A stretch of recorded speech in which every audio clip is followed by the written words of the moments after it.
দেখো নিজুম, রান্নাটা খুব চমৎকার হয়েছে, খাবারটাও ভালো, কিন্তু একটা জিনিস আমার কাছে মোটেই ভালো লাগেনি। এই যে পরিবেশন, এই যে দেখো ভাতের পাতিলটা এখানে রেখেছো, তরকারির পাতিলটাও এখানে, কি এলোমেলো নোংরা পরিবেশ। এই পরিবেশটা আমার মোটেই ভালো লাগেনি। দেখো না কি এলোমেলো অবস্থা, ভাতের পাতিলটা এখানে, তরকারির পাতিলটাও এখানে।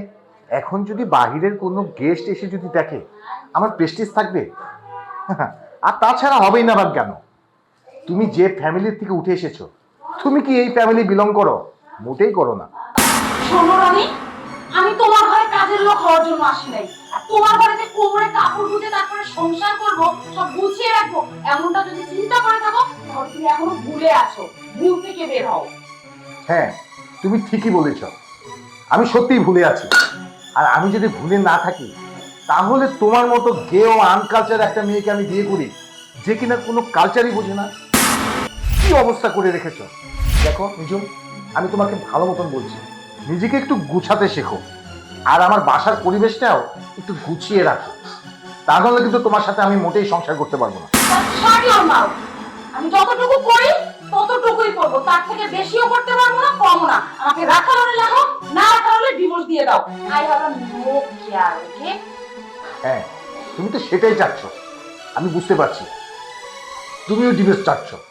আর আমি তোমাকে সাফ একটা কথা বলি, আমি খুব গোছালো মানুষ, এ ধরনের অগোছালো পরিবেশ আমার মোটেই পছন্দ না। মাইন্ড। এতই যখন গোছানো পছন্দ, তাহলে গোছানো মেয়ে বিয়ে করলে না কেন? আমাকে তখন বিয়ে করেছিলে কেন? আমি কি তোমার ঘরে এসে উঠেছিলাম, নাকি তুমি নিজে আমার ঘরে গিয়েছিলে? আরে আমি কি জানতাম তুমি একটা আনকালচার একটা মেয়ে, গোছানো জানো না? আরে নিজের সংসারটা তো প্রত্যেকটা মেয়ে গুছিয়ে রাখে, তাই না? তুমি যে ব্যতিক্রম সেটা কে জানে? রনি, লিমিট ক্রস করো না। হ্যাঁ, ভালো কথা বললেই আমি লিমিট ক্রস। কিসের ভালো কথা বলছো তুমি? আচ্ছা ঠিক আছে, হয়েছে, তোমার যেভাবে খুশি তুমি সেভাবে থাকো। হ্যাঁ, আমি সেভাবেই থাকবো। তোমার ভালো লাগলে তুমি আমাকে রাখো, না লাগলে আসছিল না দোষ নু দোষ হ্যাঁ, আমার কোনো এই ইচ্ছা খুব নেই। ভালো লাগছে আমিও সেই কথাটাই ঠিক আছে ভাবছি। নি ওর ভাই আয় তুমি যাও না, তুমি ঠিক আছে। কথা ভাবো। এই যে আমি রেডি, বসে আছো যে, চলো। যাবা না? কোথায় যাব? কেন, তুমি না কোথায় যাবা আজকে? কোথাও যাব না। কেন, কি হলো আবার? কি হয়নি? আচ্ছা, একজন মানুষের রেডি হতে এত লেট হলে চলবে? এভাবে সংসার করা যায় নাকি? কোথায় লেট হয়েছে? একটু সাজগোজ করবো না? 1.5 ঘন্টা আগে তোমাকে আমি বলছি রেডি হও, তোমার 1.5 ঘন্টা লাগছে রেডি হতে। সে তো আমি জানি, 1.5 ঘন্টা তো বিষয় না। বিষয়টা হচ্ছে আমাকে একটু সুন্দর দেখা তো যাবে না? তোমার সাথে যাব আমি, সবাই আমাকে দেখবে, তোমার ওয়াইফ হিসেবে আমার একটা স্ট্যাটাস আছে না? তোমার একটা স্ট্যাটাস আছে না? ঠিক আছে, তুমি তোমার স্ট্যাটাস নিয়ে থাকো, আমার ভাই স্ট্যাটাস লাগবে না। ঠিক আছে, তুমি তোমার মতো থাকো, আমি এ কোথাও যাব কেমন না। কথা? এই তোমাদের মতো পুরুষদের জন্য না আমরা মেয়েরা আমাদের সৌন্দর্য ধরে রাখতে পারি না। টাকা ইনকাম করো কিসের জন্য? কিসের জন্য? আমাদেরকে প্রেজেন্ট করার জন্যই তো। আমরা মেকআপ কিনবো, শপিং করব, সাজগোজ করবো, একটু তো সময় লাগবে। তোমরা তোমাদের সাজগোজ নিয়ে থাকো, তোমরা তোমাদেরকে সুন্দরভাবে প্রেজেন্ট করো, আমাদের আর লাগবে না। আমাদের মতো পুরুষদের তোমরা কি করবা? হ্যাঁ, কি করবা? কিছুই করার দরকার নাই, তুমি তোমার মতো যাও, আমি আমার মতো যাই। আসলে তোমাদের মন বোঝা খুবই দায়। যখন সাজগোজ করি না, ঠিকই তো বলো কাজের বেরি। তো সাজগোজ করতে একটু সময় তো লাগবে। কি মুখটা এভাবেই থাকবে বাংলার পাশে? যাবই না আমি। লগে ধর, ওরা ডিমের সংসার শুরু করে দিয়েছিল, কেন যে বিয়ে করতে গেছিলাম।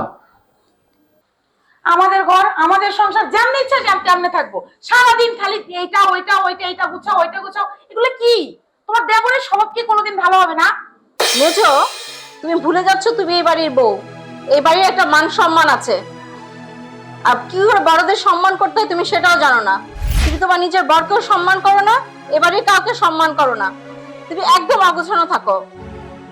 তুমি কোত্থেকে এসেছো সেটা বড় কথা না, তুমি এখন কোথায় থাকো সেটা বড় কথা। আজও শিখতে পারলে না এ বাসার লোকজন কিভাবে তার বড়দের সাথে কথা বলে, কিভাবে তার স্বামীর সাথে আচরণ করে। আমার এত শিখতে হবে না। আপনার দেবরকে বলুন আমাকে ডিভোর্স দেওয়ার জন্য। আপনার দেবরের সাথে সংসার করার আমার বিন্দু পরিমাণ কোনো ইচ্ছা নাই। আপনাদের এই কালচার নিয়ে আপনারাই থাকেন। ঠিক আছে, আমি আমার দেবরকে বলবো তোকে ডিভোর্স দিয়ে দিতে। আর একটা কথা বলি, আমার দেবর তোকে ডিভোর্স দিলে তোর বাপ মা তোকে কার কাছে বিয়ে দিবে? তুই তো ছোট ঘর থেকে উঠে আসছিস, তোর বাপ মা তোকে কোনো রিক্সাওয়ালা বা ছোট চাকরি করে এরকম কার কাছে বিয়ে দিবে? তুই এত ভালো ঘরে বউ হতে পারবি, এত ভালো থাকতে পারবি, এত ভালো খেতে পারবি? আগের চিন্তা কর।